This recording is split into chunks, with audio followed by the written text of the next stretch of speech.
What is the mind? What is consciousness? These questions have lingered at the edge of human curiosity for thousands of years, and in the quiet surroundings of Plum Village, Thich Nhat Hanh offered an answer both ancient and refreshingly relevant. His teachings invite us not to look outward into the abstract for answers, but to gently turn inward, to witness the truth of our own experience. Picture this: you're sitting behind the wheel of a car. It's your first time driving.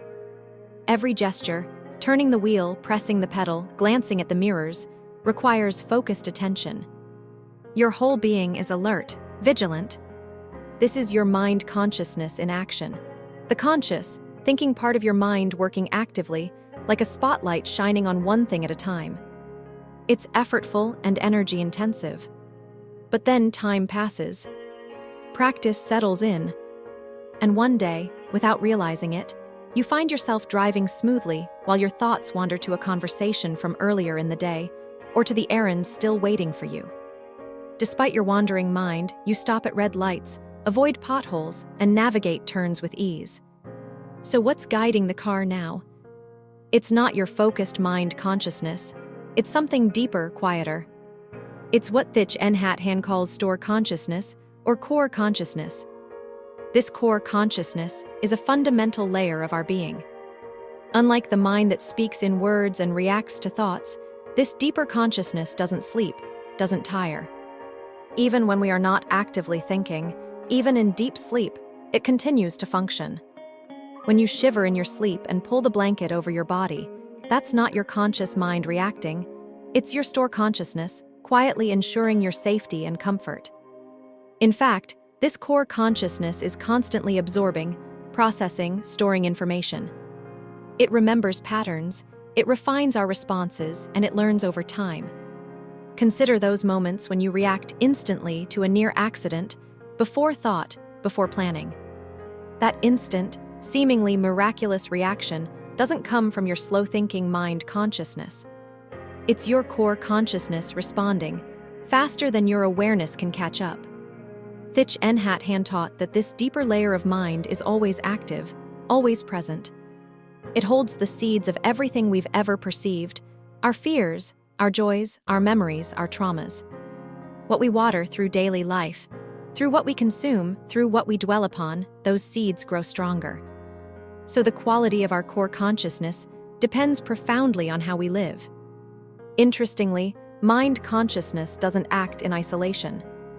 It's intimately tied to our 5 sense organs: eyes, ears, nose, tongue, and body. It works with them when we're awake, gathering information and interpreting the world.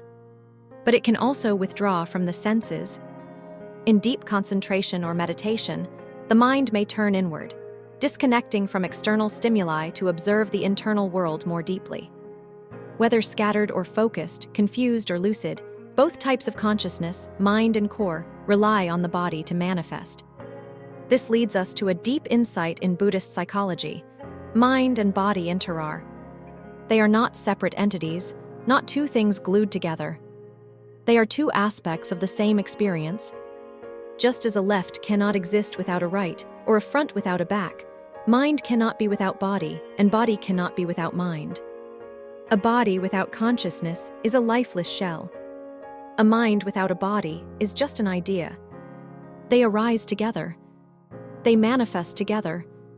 Thich Nhat Hanh goes further. Mind is a kind of body, and body is a kind of mind. That may sound poetic, but it points to something profound. Everything we perceive, the flowers in a garden, the laughter of a friend, the pain in our knee, is an object of our mind. We think we are perceiving things that exist out there, but the only certainty we have is that they exist in our awareness. That flower only exists for you when it is touching your consciousness. In this sense, our body, our surroundings, even the stars in the sky, all are part of the field of our mind. This is the insight of interbeing, a central teaching in Buddhism. Mind and its objects arise together. One cannot exist without the other. Without the mind, there would be no world for us. Without the world, there would be nothing for the mind to reflect upon. Just as a shadow cannot exist without light, so too, mind and the world are intimately bound. And so, when we divide reality into mind and matter, subject and object, we are engaging in a convenient simplification. In truth, that division may be more of a hindrance than a help.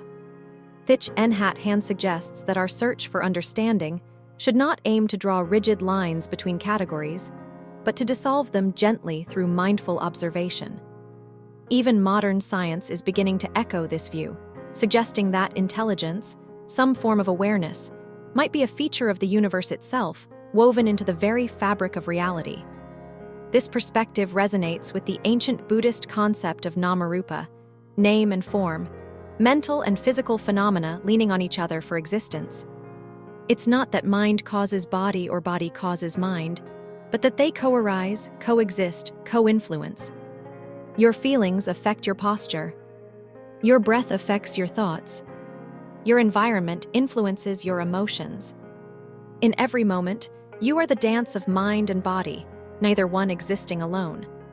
So what does this mean for our daily lives? It means we have the power to shape our reality by how we live, how we breathe, how we think.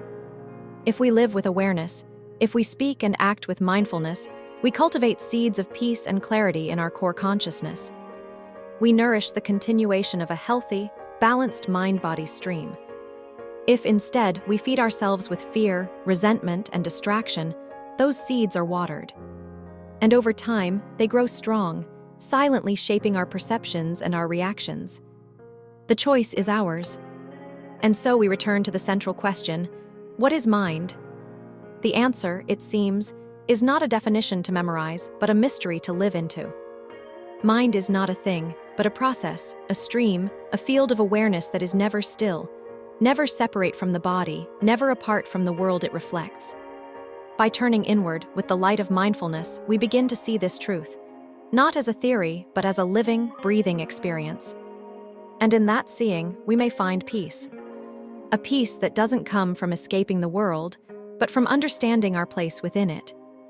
A peace that arises naturally when we stop running and begin, instead, to simply be.